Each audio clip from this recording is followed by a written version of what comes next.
ថ្ងៃនេះខ្ញុំក៏មានមនស្រែមួយជំហៀវបងប្អូនអើយទៅផ្ទះសម្រាប់ក៏ទៅយកមនបេះពពាយដែលដាំនៅក្រោយផ្ទះនេះដាំខ្លួនឯងបាទយកមកឆាមួយសាច់មនបងប្អូនបាទក្រោយមកខ្ញុំចាប់ផ្ដើមកាប់មនហើយខ្ញុំកាប់អត់សូវធំពេកទេខ្ញុំកាប់យ៉ាងល្មមហើយណាមួយមនស្ទាវដែរអញ្ចឹងវាអត់សូវស្វិតទេណាមួយមនខ្សែសុតអញ្ចឹងអត់ដាក់ចំណីគីមីចំណីអីស៊ីវាស៊ីធម្មជាតិតាមក្បែរផ្ទះស៊ីសៅស៊ីអីហ្នឹងបងប្អូនបាទអញ្ចឹងវាផុយស្រួលហើយវាឆ្ងាញ់វាមានជាតិហើយក្រោយមកខ្ញុំដាក់ខ្ទឹមឆាជាមួយប្រេងម្ទេសបងប្អូនបាទខ្ញុំចង់ឲ្យរាងមានពណ៌ក្រហមបន្តិចណាខ្ញុំអត់ប្រើប្រេងឆាប្រេងស្ដែកអីទេបងប្អូនបាទក្រោយមកក៏បំពងខ្ទឹមឲ្យឈ្ងុយបាទហើយជះក្លិននឹងឈ្ងុយបែបមែនតែនៅឆាអត់ដាក់ខ្ទឹមអត់ឆ្ងាញ់បងប្អូនបាទមើលខ្ទឹមហើយក្រោយមកទៀតដាក់សាច់មាន់ចូលដែលយើងបានកាប់អំបញ្ញមិញហ្នឹងហើយយើងឆាត្រឡប់ឲ្យវារាងក្រៀមល្អចាំដាក់គ្រឿងចូលបងប្អូនបាទហើយម្ហូបមួយមុខនេះខ្ញុំជឿថាបងប្អូនក៏ចេះធ្វើដែរគាត់ថា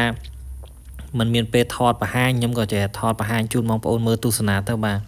ឥឡូវគឺមនរបស់យើងបានរាងក្រៀមល្អបន្តិចហើយខ្ញុំដាក់គ្រឿងចូលមានប្រេងខ្យងមានរ៉ូឌីមានប៊ីចេងមានស្ករសដាក់មកល្មមបងប្អូនបាទមានទឹកត្រីទឹកស៊ីអ៊ីវបន្តិចបងប្អូនបាទឲ្យតែចូលជាតិល្អព្រោះមនយើងយ៉ាងជាតិស្រាប់ហើយបាទមិនដូចយើងមនកសិកម្មណាមនស្រែបាទហើយក៏មិនអោយក្រៀមអីខ្លាំងណាស់ណាបងប្អូនបាទហើយក្រោយមកដាក់ទឹកបន្តិចបាទងាស់ថាឆ្អិនល្អហើយ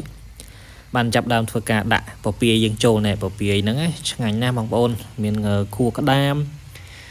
ឆាធ្វើមកលក់ប៉ុន្តែខ្ញុំចូលចិត្តឆាច្រើនជាងហើយពពាយនេះមកដៅផ្ទះខ្ញុំដាំតែម្ដងឯងគឺកំឡុងខែ6ខែ7ហ្នឹងឯងបើសិនតែដាំខែ9ខែ10មេឃភ្លៀងខ្លាំងអត់ល្អទេបងប្អូនបាទហើយខ្ញុំបែកខ្ចីយកមកឆាបងប្អូនអើយតែមកសពប្រហែលជា2នាទីឆ្អិនណាបាទអត់ចំណាយពេលវេលាយូរទេបាទបន្ទាប់ពីឆាឲ្យចូលគ្រឿងបានល្អហើយខ្ញុំចាប់ផ្ដើមធ្វើដាក់ទឹកបន្តិចមកកុំឲ្យវារាំងស្ងួតពេកហើយមានទឹកតិចណាឥឡូវស្អិនហើយខ្ញុំកាត់យ៉ាងខ្លីបាទហើយឆ្ងាញ់បងប្អូនមិនអោយរលួយពេកទេបងប្អូនហើយខ្ញុំដាក់ម្ទេសស្រែយើងហ្នឹងខ្ញុំចូលចិត្តណាម្ទេសស្រែយើងហ្នឹងឆ្ងាញ់បងប្អូនអើយបាទហើយមនស្រែជាតិណាខ្ញុំចិត្តតែនិយាយស្រែដោយសារយើងវារបស់ស្រែមិនមែននឹងថាមិនអរគុណបងប្អូនទាំងអស់គ្នាដែលបានទស្សនាមើលនៅវីដេអូមួយនេះផងដែរ